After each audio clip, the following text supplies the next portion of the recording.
payment justification I've ever seen in my entire life. I mean, it was sheer genius, absolutely, completely, totally honest, mathematically correct, and actually very, very simple. So Ed, I want you to tell me that this payment is just too high. That payment is just too high. Ed, I know, I hear that a lot. Payments are too high everywhere, but it wouldn't stop you from taking delivery of the car, would it? Say, Yes. so it would, okay. Yes, it would. So that was another way of trying to weed out the complaint, but shoot, he said it would stop him from taking delivery of the car, so now I have to handle it like an objection.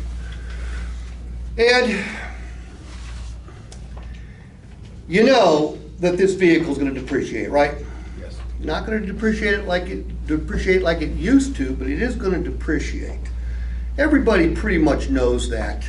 But what not everyone knows is every time you write a check out for this vehicle, every single month, you write that $700 check, and I get it.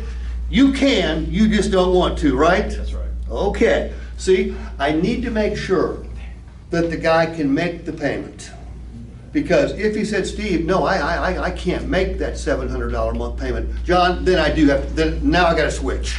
Now I'm on the wrong vehicle. But we're making the assumption that I qualified him properly. He's just doing what he's supposed to do because he's an educated, good, aggressive buyer. He knows that if he asks for a lower payment, 99% of the time he's gonna get one. Not today, Ed. Not today. Ed, every time you write out this check, and I know you don't want to, and by the way, the graphics are very important here. I'm going to give them to you in a handout in a minute. When you write out that $700 check, and you sign it, and you make it out to the lender, you, like most of my customers, think the lender is going to keep all that money, don't you? You don't know about the part that comes back to you, do you? What are you talking about? That's a good question. Look, Ed, when you make that 72nd payment,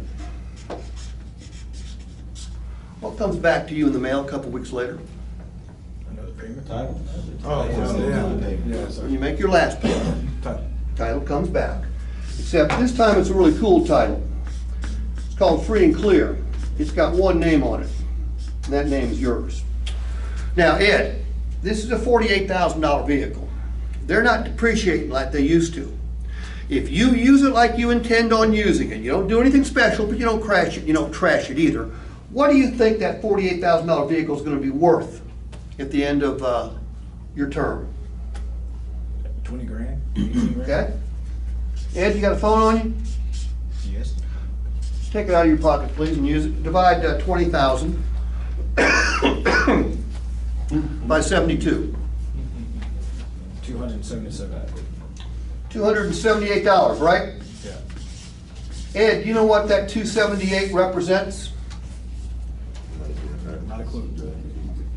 Every time you make a $700 a month payment, 278 of it, metaphorically speaking, is heading right back to your title. Ed, I know you don't want to pay $700 to drive it. You're not going to. You're going to pay $422 a month because 700 minus 278 is 422. That's what you're going to pay to drive that vehicle. You're going to pay $700 to own it.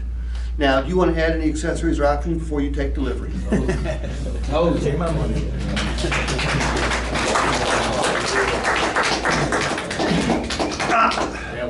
How many of you have seen me on YouTube before? I've been watched 14 million times.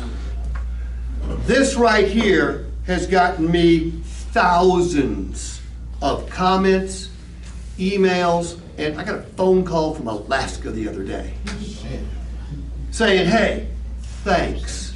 This one strategy right here has helped me close multiple deals.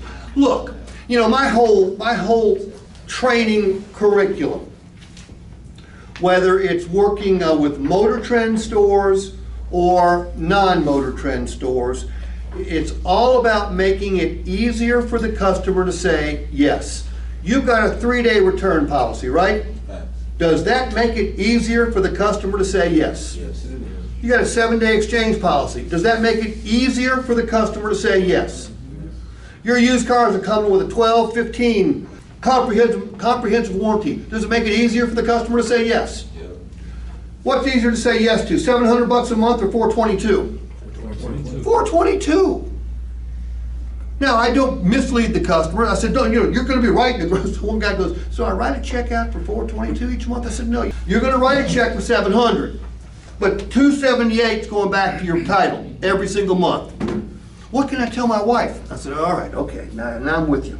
Tell your wife your net payment's $422. Okay?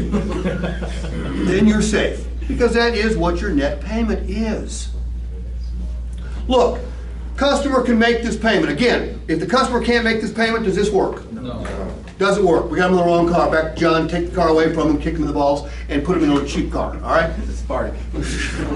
Spark, right. But when the customer can make the payment, you know you qualified them correctly, they're just pushing back because that's what they're used to doing, pushing salespeople around, you throw this at them. You know what the #1 customer response to this is? Do that again. Do that again. This is no shit. About 4 years ago, I'm working in a Kia store as a closer for a dealer friend of mine around Christmas. And I go down to close. It's a man and a wife, both attorneys, and they have a psychological problem because, hey Chris, what percentage of the people leaving your store right now are leaving with the highest payment they've ever had? 90 plus, okay? So people are seeing higher payments they've ever seen. And this was 4 years ago. Now you can imagine. So people are going to have trouble saying yes, not because you haven't done a good job, but you haven't helped them say yes yet. These people, the payment was $505. They'd never had a payment over $400 a month before in their lives. They were both attorneys. They could easily afford it, but they just were going, no, we're going to have to keep shopping around. We want to be under $500 a month. So I said, all right, here, let me show you how you are way under $500 a month when it comes to what it's going to cost you to drive. So I go through this with them. They hook. About a half an hour later, I go back in the customer lounge to check out